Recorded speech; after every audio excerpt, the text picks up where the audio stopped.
نبی پاک سید عالم صلی اللہ علیہ وسلم نے ہمیشہ قربانی فرمائی، ہمیشہ۔ آج تو حضور نے ایک فرمایا، اللہ ہم سب کو حج کی توفیق عطا فرمائے اور بار بار حج کی توفیق دے۔ صحابہ نے 40 حج فرمائے ہیں، 50 حج فرمائے، حضرت فضیل بن عیاض نے 60 حج فرمائے۔ اللہ توفیق دے، قبول فرمائے اور اللہ سب کو بار بار وہ موقع نصیب فرمائے۔ تو نبی پاک صلی اللہ تعالیٰ علیہ وسلم نے حج ایک فرمایا، قربانی حضور جس دن مدینے آئے اس وقت شروع فرمائی اور ہر سال حضور قربانی دیتے تھے، ہر سال 2 جانور ذبح فرمائے۔ یا رسول اللہ صلی اللہ تعالیٰ علیہ وسلم 2 کا کیا مقصد فرمایا؟ ایک میری طرف سے، ایک میری غریب امت کی طرف سے۔ یا رسول اللہ صلی اللہ علیہ وسلم کس طرف سے فرمایا؟ ایک میری طرف سے، ایک میری امت کی طرف سے۔ کبھی فرمایا ایک میری طرف سے، ایک میرے اہل بیت اور میری امت کی طرف سے۔ 2 جانور حضور نے ذبح فرمائے۔ اور پھر میرے حبیب پاک صلی اللہ تعالیٰ علیہ وسلم کے غلام مولا علی شیر خدا، ابن ماجہ کی روایت ہے، حضرت علی شیر خدا فرماتے ہیں کہ نبی پاک علیہ السلام 2 جانور ذبح کرتے تھے۔ خود حضرت علی کی جب باری آئی تو انہوں نے بھی 2 فرمائے۔ تو صحابہ نے پوچھا کہ علی 2 کیوں؟ 2 کس لیے؟ تو حضرت علی رضی اللہ تعالیٰ عنہ فرمانے لگے، مجھے میرے حبیب نے وصیت فرمائی تھی کہ علی تو نے 2 کرنے، ایک اپنی طرف سے کیا کرنا، ایک میری طرف سے کرنا۔ تو میں ایک اپنی طرف سے دیتا ہوں، ایک اپنے نبی پاک کی طرف سے دیتا ہوں صلی اللہ علیہ۔ 2 جانور۔ آپ لوگوں نے سنی ہوئی ہے یہ بات کہ مہینہ کھانا نہیں پکتا تھا حضور کے گھر میں۔ حضرت عائشہ فرماتی ہیں 3 چاند اور 3 سورج کٹھے کبھی نہیں دیکھے جب ساتھ روٹی بھی کھائی ہو، یعنی 3 دن مسلسل کبھی کھانا نہیں کھایا۔ قربانیاں کتنی دیں بولیے؟ حضرت علی شیر خدا کا مکان کوئی نہیں اپنا، کوئی گھر نہیں بنایا۔ مولا کائنات شیر خدا، میں نے یہ بات پھر دہرا رہا ہوں، پہلے بھی میں نے عرض کی تھی، پکا کرنے کے لیے دہرا رہا ہوں۔ حضرت علی کا کوئی کاروبار نہیں بظاہر۔ بی بی صاحبہ فرماتی ہیں کہ کئی ہفتے صرف سرکہ اور کھجوریں۔ قربانیاں کتنی؟ اسی سارے صاحب لان ٹورے ہیں کہ ساڑھے تے لگ دیئے کہ نہیں، پکا۔ اور پھر جب بات ہوتی ہے دینے کی تو ماحول اور ہوتا ہے، جب لینے کی باری ہوتی ہے تو ماحول اور ہوتا ہے۔ قربانی واجب ہے اس شخص پر جس کے پاس 52.5 تولے چاندی یا 7.5 تولے، لیکن میں 7.5 تولے والا فتویٰ نہیں دیتا، میں 52.5 تولے چاندی والا فتویٰ دیتا ہوں۔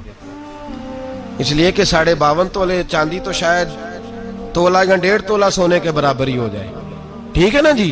تو 7.5 تولے سونا 50-60 ہزار روپیہ جس آدمی کے اکاؤنٹ میں موجود ہے وہ قربانی کرے۔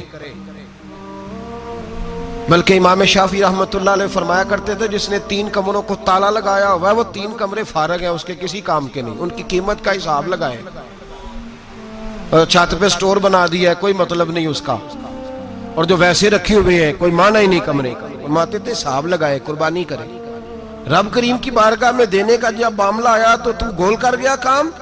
میرے رسول کائنات سرور عالم صلی اللہ علیہ وسلم کا جب اپنے لیے چیزیں استعمال کرنے کا ماحول ہے تو محبوب پاک علیہ السلام نے مہینہ روٹی نہیں پکائی۔ یہاں جو آدمی ہر جمعرات کو 4 کلو بکرے کا گوشت پکاتا ہے اور ہر تیسرے دن مرغی کا گوشت لاتا ہے، وہ قربانی کی باری آتی ہے تو کہتا ہے میرے پہ لگتی نہیں۔ وہ ٹھیک ہے ابا جی لے آئے، ابا جی کی طرف سے قربانی ہے، اس دفعہ ابا جی کی، اگلی دفعہ اماں جی کی، اس سے اگلی دفعہ دادی جی کی۔ او خدا کے بندو، جس آدمی کے پاس پیسے ہیں پہلے اپنی قربانی واجب ہے۔ میری بات کی سمجھ آ رہی ہے عزیزوں کو؟ جو آدمی صاحب استطاعت ہے پہلے کس کی قربانی کرے گا؟ وہ کمائی کرتا ہے، اس کے اپنے اکاؤنٹ میں تنخواہ آتی ہے، ابا جی کے اکاؤنٹ میں نہیں آتی۔ اس نے اپنا بینک بیلنس چوری بھی رکھا ہوا ابا جی سے۔ پہلے اپنی قربانی کرے، اگر اس کو شوق ہے، دل کرتا ہے تو ایک اور خریدے، پھر ابا جی کی طرف سے کرے۔ اگر اللہ نے توفیق دیا تو ایک اور خریدے، اماں جی کی طرف سے کرے۔ اور اگر اس کے دل کو اللہ ٹھنڈک عطا کرے، سکون کرے تو پھر اپنے رسول کی طرف سے بھی قربانی دے، پھر اپنے محبوب کی جانب سے بھی قربانی کرے۔ نبی پاک صلی اللہ تعالیٰ علیہ وسلم نے ہر سال 2 قربانیاں دی، 10 سال۔ کل کتنی ہوگی 10 سالوں میں بولیے؟ اور جب حضور حج کرنے گئے نبی پاک نے 63 اونٹ ذبح فرمائے۔ ایک اونٹ میں کتنی قربانیاں ہوتی ہیں؟ 63 اونٹ حضور نے ذبح فرمائے. اور حدیث بڑی مزیدار ہے. حضرت ابو ہریرہ رضی اللہ تعالیٰ عنہ فرماتے ہیں کہ جب اونٹ ذبح کرنے کی باری آئی تو ہم سوچ رہے تھے، پریشان تھے کہ یہ تو بڑا مشکل ہے ذبح کرنا، بڑا مشکل ہے، اس کو تو نہر کرنا پڑتا ہے، گرانا پڑتا ہے، باندھنا پڑتا ہے. سب سے مشکل کام اونٹ ذبح کرنا ہے. تو نبی پاک صلی اللہ علیہ وسلم کی تو عادت کریمہ ہے، اپنے ہاتھ سے ذبح کرتے ہیں حضور. وہ ہمارا اللہ خیر کرے، اب اللہ ہی حافظ ہے. ذبح کرنا تو دور کی بات ہے. ہمارا جو بی اے پاس لڑکا ہے نا، اس کو ڈر آتا ہے جانور کے پاس کھڑے ہوتے بھی. کہتے ہیں بچوں کو اندر لے جاؤ، 10 سال کا 12 سال کا، اس کو اندر لے جاؤ، ذبح کرنا ہے، روئے گا. اور بس کرو یار، یہ کس قوم سے تمہارا تعلق پڑ گیا ہے؟ ہمارے تو 12 اور 14 سال کے معوذ اور معاذ ابو جہل کی گردن کاٹ کے رکھ دیا کرتے تھے. اور تو بچہ بکرا ذبح کرنے سے ڈرا رہا ہے. اس کو کھڑا کر لا کے. قربانی تو جہاد کی ٹریننگ ہے. وہ کھڑا کر، اس کو کہا بیٹا یہاں کھڑا ہو، اللہ کے رستے میں بکرے کی گردن کاٹنی ہے. اگر کوئی شخص خدا رسول کے دین کی مخالفت کرے، کفر کا جھنڈا اٹھائے، تو اس کی گردن بھی کاٹنی ہے. یہ ٹریننگ ہے بچوں کے لیے. یہاں عجیب ماحول ہے، ڈر لگ رہا ہے، پیچھے ہٹ جاؤ. اور جس صاحب کی قربانی ہے وہ بھی کوئی 1.5 کلومیٹر کے فاصلے پہ کھڑے ہیں، دور کھڑے ہو کے دیکھ رہے ہیں. نفیس ہی بڑے ہیں جناب، لطیف ہی بڑے ہیں. کپڑوں کو کوئی قطرہ خون کا لگ گیا تو بڑی مصیبت بن جائے گی. اور امیر آدمی، اس کا تو گھر کسائی نے خود فون کیا ہے کہ صاحب سب سے پہلے میں آپ کے گھر آؤں گا. اس کو پتہ ہے کہ منہ مانگی قیمت ملے گی. مہربانی فرمائے، قربانی میرے رسول پاک صلی اللہ علیہ وسلم سے زیادہ نفاست والی طبیعت کسی کی نہیں. صحابہ کہتے ہیں اتنا حسین محبوب کا انداز تھا کہ کبھی کپڑوں پہ مکھی بھی نہیں بیٹھی تھی. اور حضور سے ہم سلام لیتے تھے، دست مبارک چومتے تھے تو ہمارے ہاتھوں سے کستوری کی خوشبو آنے لگتی تھی. اور فرماتے ہیں نبی پاک کا ہاتھ یوں ہوتا تھا کہ برف بھی اتنی ٹھنڈی نہیں جتنا پیارا حضور کا ہاتھ ٹھنڈا ہوتا تھا. پھر بھی حضور دست مبارک میں خنجر پکڑتے، جانور کو لٹاتے اور اپنی طامت کو سمیٹتے، اور اللہ کے حبیب گھٹنا رکھتے اس کی گردن پر، اور بسم اللہ اللہ اکبر کہہ کے ذبح فرماتے. حضور خود دست مبارک سے. تو اتنا زیادہ نازک مزاج ہو گیا ہے کہ اب یہ والی سنت ادا کرنا مشکل ہو گیا تیرے لیے. 63 اونٹ ہیں. اور صحابہ کرام علیہم رضوان فرماتے ہیں کہ حال یہ ہے، ہم سوچ رہے ہیں کیسے ذبح کریں گے، کیا کریں گے، کیسے گرائیں گے. اور نبی پاک صلی اللہ علیہ وسلم کہتے ہیں ہم ابھی سوچ میں ہی تھے کہ حضور نے چھری پکڑی. خنجر جب حضور نے اٹھایا تو فرماتے ہیں اونٹ دوڑتا ہوا آیا اور نبی پاک کے سامنے آ کے لیٹ گیا. فرماتے ہیں اللہ کے رسول نے بسم اللہ اللہ اکبر کہہ کے ذبح کیا. اس نے ٹانگ بھی کوئی نہیں ہلائی، پیر بھی کوئی نہیں ہلایا. وہ کسی شاعر نے بڑی عجیب بات کہی تھی. اس نے کہا پھنسی جو دام میں بلبل تو لگی یوں کہنے، کرے گا قتل کیا تو نے جب اسیر مجھے، کباب شمع کے شولے پہ کیجیو سیاد، شکل گل نظر آئے دم اخیر مجھے. وہ کہتے ہیں بلبل کو شکاری، سیاد شکاری نے پکڑ لیا بلبل کو. تو سیاد سے بلبل کہنے لگی تو نے پکڑا ہے تو قتل تو کرے گا ہی نا، کھائے گا تو صحیح، ایک میری منت ہے. شکاری کہنے لگا وہ کیا؟ تو بلبل کہنے لگی جب تو مجھے ذبح کرے نا اور پکائے تو مجھے پھول سے بڑی محبت ہے. اس طرح کرنا، کوئلے اتنے زیادہ دہکانا، اس قدر زیادہ آگ جلانا کہ ان کی شکل گلاب کے پھول کی طرح سرخ ہو جائے. تو جب تو مجھے ان پر جلائے گا تو مجھے تکلیف نہیں ہوگی، اس لیے کہ محبوب کا چہرہ جو سامنے آ جائے گا مجھے تکلیف نہیں ہوگی. پھنسی جو دام میں بلبل تو لگی یوں کہنے، کرے گا قتل کیا تو نے جب اسیر مجھے، کباب شمع کے شولے پہ کیجیو سیاد، اور شکل گل نظر آئے دم اخیر مجھے. اعلیٰ حضرت بریلوی علیہ رحمہ فرمایا کرتے تھے، فرماتے تھے بڑی تکلیف ہوگی جب جان نکلے گی. روایتوں میں آتا ہے جس طرح باریک دوپٹہ جھاڑیوں پہ ڈالا جائے، کھینچا جائے تو پھٹ جاتا ہے، یوں تکلیف ہوگی. پر فرمانے لگے رسول اللہ کے غلام کو کوئی تکلیف نہیں ہوگی. حضور کیوں؟ فرمایا اس لیے کہ جب جان نکلنے لگے گی تو سامنے جلوہ والضحیٰ آ جائے گا. حضور کے جلوے ہوتے رہیں گے تو پتہ ہی نہیں چلے گا جان کیسے نکل گئی. پھنسی جو دام میں بلبل. تو صحابہ فرماتے ہیں کہ اونٹ دوڑتا ہوا آیا، حضور کے سامنے آ کے لیٹا، نبی پاک نے ذبح فرمایا اور فرماتے حد ہو گئی. حضور نے توجہ فرمائی تو دوسرا دوڑتا ہوا آ گیا. تیسرا آ گیا.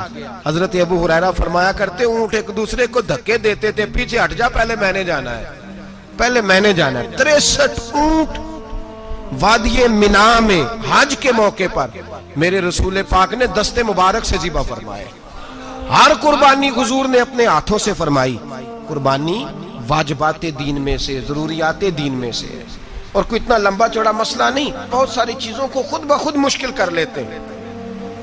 ٹی وی پہ خبر آتی ہے فیصل آباد کے 2 بیل ہیں, بولو اور ڈولو, پتہ نہیں کتنے من ان کا وزن ہے. ان سے پوچھا جا رہا ہے کہ بولو ڈولو کھاتے کیا ہے؟ تو کہتے ہیں بادام کھاتے ہیں, مکھن کھاتے ہیں. یہ جناب پتہ نہیں ان کو دودھ کتنے کلو روز پیتے ہیں, اور بولو ڈولو بیچارے سے خود نہیں چلا جا رہا. لگ ایسے رہے جیسے وہ خود کہہ رہے ہیں مہربانی کرو ہمیں ذبح کر لو, اب تو اٹھا بیٹھا بھی نہیں جا رہا. او خدا کے بندو, دین کی اصل حقیقت کو سمجھو. یہ تو حضور نے فرمایا خوبصورت جانور لاؤ, یہ کس حدیث میں آیا ہے کہ اسے بادام کھلاؤ؟ آج لوگ انسانوں کو روٹی نہیں مل رہی اور جانوروں کو بادام کھلا رہے ہو. اس کے حصے میں جو اللہ نے شے رکھی ہے نا وہ چارہ ہے, اس کو چارہ کھلاؤ اور اچھے طریقے سے پیٹ بھر کے کھلاؤ. جانور کو پیٹ بھر کے چارہ کھلایا جائے تو جتنی اس کی طبیعت ہوتی ہے اس حساب سے وہ صحت مند ہو جاتا ہے. باقی یہ تو آپ کسی شخص کو اتنا کھلا دیں کہ اس کا پیٹ اتنا بڑا ہو جائے, پھول جائے, تو وہ بیچارہ تکلیف میں آئے گا کہ نہیں آئے گا؟ یہ کس قسم کا ماحول ہے؟ ایک بکرا بکا لاہور میں اور سیٹھوں نے شرطیں لگائی ہوئی ہیں, میں 5 لاکھ کا لایا ہوں تو میں 9 لاکھ کا. یہ کیا چکر ہوا؟ مجھے اتنا کھلایا جی اس کو فلاں چیز. یہ کس نے کہا ہے کھلانے کا؟ بادام کھانا کس حدیث میں آیا؟ کس صحابی نے اپنے بکرے کو بادام کھلائے؟ کس نے مکھن کھلایا؟ کس نے پیڑے کھلائے؟ بس کرو, عجیب تماشا لگ گیا. اور یہاں تو اتنی بری حالت ہو گئی ہے کہ عورتیں ناچنے لگی ہیں قربانی کے جانوروں کے آگے, بیبیاں بیچنے لگی ہیں. اللہ کے غضب کو آواز نہ دو. یہ قربانی ہے کہ ہر چیز کا, مذہب کی ہر شے کا مذاق بنا دیا ہے. جس دین نے عورت کی اپنی قربانی بھی ہو تو اس کو ذبح کرنے کی اجازت نہیں دی, مرد ذبح کرے گا. جو دین کہتا ہے کہ عورت ذبح نہیں کرے گی, وہ عورت بیچ سکتی ہے اللہ کے جانور. یہاں جس کا میں نے رمضان میں بھی کہا تھا, پھر بات دہراتا ہوں, سارا سال ناچتے گاتے ہیں اور عید کا موقع آتا ہے تو 2-4 مولوی بٹھا کے وہ دین سکھانا شروع کر دیتے ہیں. کوئی پتہ ہی نہیں, کوئی خبر ہی نہیں. جس بوتل میں کل تک شراب بک رہی تھی اسی میں دودھ پلاؤ گے؟ جس برتن میں کل تک پیشاب تھا اس میں آج لوگوں کو شہد پلاؤ گے؟ بس کرو, یہ مذاق نہیں, یہ رسول اللہ کا دین ہے. نبی پاک سید عالم صلی اللہ تعالی علیہ وآلہ وسلم نے کوئی ذمہ عورت کے کوئی چیز نہیں لگائی ایسی جس میں اسے مردوں کے ساتھ شامل ہونا پڑے. اور عورت سمجھ ہی نہیں رہی کہ یہ اس کی تذلیل ہے, عزت نہیں. صابن بک رہا ہے تو ساتھ بی بی کھڑی ہے, شیمپو بک رہا ہے تو عورت اس کی جو ہے وہ ایڈ دے رہی ہے. یہ عزت ہے عورت کی؟ رسوا کر دیا تم نے ہر شے میں عورت. اب قربانی کا جانور بھی بی بی بیچے گی؟ غیرت کہاں گئی اس قوم کی؟ میرے رسول پاک سرور دو عالم صلی اللہ تعالی علیہ وسلم کو کسی نے آ کے کہا فلاں قبیلے کے لوگوں نے عورت کو سربراہ بنایا ہے, عورت کو آگے لگا لیا ہے. فرمایا تباہ ہو گئے وہ لوگ, انہوں نے عورتوں کو اپنے آگے پیشوا بنا لیا. جس رب نے عورت کو نبوت نہیں دی, امامت کرنے کا حق نہیں دیا, کس چکر میں لوگ پڑ گئے؟ 5 لاکھ کا جانور کس لیے لائے ہو؟ 5 لاکھ کا تفاخر کے لیے, دکھانے کے لیے؟ تو اگر 50,000 کا 60,000 کا بھی جانور لاتا تو اچھا آ جاتا. اور 50,000 کا جانور لائیں تو 5 لاکھ میں کتنے آتے ہیں بولے؟ تو 10 جانور ذبح ہوں گے تو کتنے غریبوں تک گوشت جائے گا, کتنے گھروں کا بھلا ہوگا. ہر چیز کا چکر الٹا کر دیا گیا ہے. اور یہ صرف حج کے لیے ہوتی تو میرے رسول پاک ہر سال قربانی نہ کرتے, اور میرے نبی پاک قربانی دینے کا حکم. ایک اور بات بڑی لوگ پوچھنے لگے, کہتے جی گائے کی ہوتی ہے, بھینس کی بھی ہوتی ہے کہ نہیں؟ چلو جی اب نئی بات نکل آئی. حدیث پاک میں لفظ آیا اونٹ کا, نبی پاک نے فرمایا بکرا 1 سال کا, گائے 2 سال کی, اونٹ 5 سال کا. حدیث میں لفظ آ گیا اونٹ کا. آپ کو بندہ کہے پہلے بتائیں نر کا کہ مادہ کا, تو میں کدھر سے آپ کو حدیث نکال کے دوں جس میں نر بھی اور مادہ علیحدہ علیحدہ ہو؟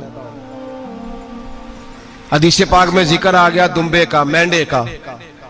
اب باقی جو سارے جاگ رہے ہیں نا، اب غور فرمائیں، باقی ایک بکرا ہے، ایک چترا ہے، ایک دمبا ہے، ایک دیسی بکرا ہے، ایک پہاڑی بکرا ہے، تو علیحدہ لفظ کہاں سے نکال کے دیے جائیں؟ یہ ساری انواع ہیں، اقسام ہیں، نوع ہیں. اسی طرح بھینس بھی گائے کی ایک قسم ہے. امام اعظم ابو حنیفہ فرماتے ہیں النوع منہ، یہ اس کی ایک قسم ہے، نوع میں سے ہے، گائے کی نوع میں سے ہے. آپ عام لفظ بولتے ہیں تو کہتے ہیں بکرا چترا گائے بھینس، عام لفظ ہے نا. تو جب گائے کہہ دیا تو اب کو بندہ کہے گائے آیا تو پہلے بتائیں گائے تو ہے تو اس میں بیل شامل ہے کہ نہیں؟ تو گائے کی جتنی قسمیں ہیں نا، ہمارے محدثین بھینس کو گائے میں شامل کرتے ہیں. بھینس گائے کی ایک قسم ہے. تو نبی پاک صلی اللہ علیہ وسلم نے جب گائے کا لفظ استعمال کیا تو بھینس اس کے اندر آ گئی. تو اگر گائے کی قربانی جائز ہے تو بھینس کی قربانی بھی جائز ہے. اگر بیل کی قربانی جائز ہے تو کٹے کی قربانی بھی 100% جائز ہے. اس کے اندر 7 حصے ڈالے جائیں گے، اسے قربان کیا جائے گا، یہ جائز ہے. اگر آپ صریح لفظ نکال کے دکھانے کو کہیں گے تو پھر تو بڑی چیزوں میں لوگ الجھ جائیں گے. پھر کیسے نکالا جائے گا خسی کی جائز ہے کہ نہیں، جو خسی نہیں اس کی جائز ہے کہ نہیں، فلاں کی. تو ان تفصیلات، ہاں بہت ساری چیزوں کی تفصیلات حدیث میں ہیں لیکن ساری چیزوں کی موجود نہیں. اس لیے میرے عزیز یاد رکھیں، بھینس کی قربانی بھی ہوگی، گائے کی بھی ہوگی، بیل کی بھی ہوگی، کٹے کی بھی ہوگی. جن کی نہیں ان کی نہیں. ہم نے کبھی کہا ہرن کی قربانی بھی ہوگی یا مرغی کی قربانی بھی ہوگی. تو حدیث مبارکہ کے اندر جو چیزیں موجود ہیں ان کی جتنی اقسام ہیں ان سب کی قربانی کرنا جائز ہے. اور میرے نبی پاک صلی اللہ علیہ وسلم نے فرمایا جانور خوبصورت ہو، لنگڑا نہ ہو، کانا نہ ہو، زخمی نہ ہو، خوبصورت جانور لاؤ، اس کو لا کے ذبح کرو. لوگ کہتے ہیں چلو اتنے پیسے اللہ کے راستے میں دے دیں، تو یہ کافی نہیں کافی. مسلم شریف میں، بخاری شریف میں میرے نبی پاک سید عالم صلی اللہ تعالی علیہ وسلم نے فرمایا 10 ذی الحج کو اللہ کی نظر میں ابن آدم کا سب سے پسندیدہ عمل. لیکن نا 10 ذی الحج کو، کل 10 ذی الحج ہے تو بڑے کام ہوں گے، فجر کی نماز بھی ہوگی، تکبیرات تشریق بھی پڑھی جائیں گی. آج فجر سے شروع ہو گئی نا، 9 کی فجر سے لے کر 13 کی عصر تک تکبیرات تشریق پڑھی جائیں گی. اللہ اکبر، اللہ اکبر، لا الہ الا اللہ واللہ اکبر، اللہ اکبر وللہ الحمد، اللہ اکبر، اللہ اکبر، لا الہ الا اللہ واللہ اکبر، اللہ اکبر وللہ الحمد، اللہ اکبر، اللہ اکبر، لا الہ الا اللہ واللہ اکبر، اللہ اکبر وللہ الحمد. کوشش کریں جب بھی پڑھیں 3 بار پڑھیں. تکبیرات تشریق بھی پڑھی جائیں گی، فجر کی نماز بھی کل ہوگی، عید کی نماز بھی ہوگی، لوگ اور بھی کوئی ذکر اذکار کریں گے. لیکن میرے نبی پاک صلی اللہ علیہ وسلم نے فرمایا 10 ذی الحج کو اللہ کو اپنے بندے کا جو کام سب سے زیادہ پسند ہے وہ یہ ہے کہ وہ اللہ کے راستے میں جانور کا خون بہائے. حالانکہ نمازیں بھی ہیں، اذکار بھی ہیں، تکبیرات بھی ہیں، سارا کچھ ہے، پر اللہ کو سب سے زیادہ کیا پسند ہے؟ جانور کو قربان کرنا. یہ اللہ کو بڑے خوبصورت لفظ نبی پاک علیہ السلام نے فرمایا قربانی کا جانور قیامت کے دن اپنے سینگوں اور کھروں سمیت آئے گا، اور جس نے قربانی کی ہوگی اس کی بخشش کروا کے اسے جنت میں لے کر جائے گا. تو فرمایا ابن آدم کا سب سے پسندیدہ عمل یہ، سب سے پسندیدہ، کہ وہ 10 ذی الحج کو قربانی کریں، کوشش کریں خود ذبح کریں اپنا جانور. یہ حضور کی سنت ہے. یہ نہ ہو سکے تو نبی پاک صلی اللہ علیہ وسلم نے اپنے ہاتھوں سے ذبح کرنے لگے حضرت فاطمہ کا جانور. تو فرمایا فاطمہ ادھر آ کے اس کے پاس کھڑی ہو جاؤ، میں تمہارا جانور ذبح کرنے لگا ہوں. اپنے جانور کے پاس کھڑے ہوں. میرے جو بھائی ذبح کرنے کا کام کرتے ہیں نا، قصاب ہم کہتے ہیں، سارے قصاب نہیں ہوتے، بہت سارے لوگ یہ سعادت حاصل کرتے ہیں اور بڑے نیکی کا کام کرتے ہیں، اللہ انہیں بڑی بہترین جزا عطا فرمائے گا، بڑا خیر کا کام کرتے ہیں. لیکن چونکہ رش ہوتا ہے ایسے لوگوں کے پاس، تھوڑی جلدی بھی ہوتی ہے، پہلی تو کوشش کریں تکبیر خود ڈالیں، یہ نہیں ہو سکتا تو قریب کھڑے ہوں. ہمارے ہاں ایک رواج یہ بھی ہے کہ 2 بندے ہاتھ رکھتے ہیں، ذبح وہ کر رہا ہوتا ہے تو جس کی قربانی ہوتی ہے اس کو کہتے ہیں تو بھی ساتھ ہاتھ رکھ، ہوتا ہے نا جی بہت ساری جگہوں. اب حکم یہ ہے شریعت اسلامیہ کا کہ جب جانور ذبح کریں گے تو پڑھیں گے بسم اللہ اللہ، بسم اللہ اللہ۔ ہاں نبی پاک صلی اللہ علیہ وسلم نے لمبی دعا پڑھی، صحابہ بھی لمبی دعا، انی وجہت وجہی للذی فطر السماوات والارض حنیفا وما انا من المشرکین، یہ بھی پڑھا۔ اور پھر میرے رسول پاک صلی اللہ علیہ وسلم نے یہ بھی کہا کہ اللہ میری طرف سے قبول فرما، میری امت میری اہل بیت کی طرف سے قبول فرما۔ صحابہ جب جانور ذبح کرنے لگتے پہلے یہ دعا پڑھتے، پھر کہتے اللہم تقبل منا کما تقبلتا خلیل کا ابراہیم علیہ السلام وتقبلتا حبیب کا محمد صلی اللہ علیہ وسلم، اے اللہ ہم سے بھی قبول فرما جیسے تو نے حضرت ابراہیم سے قبول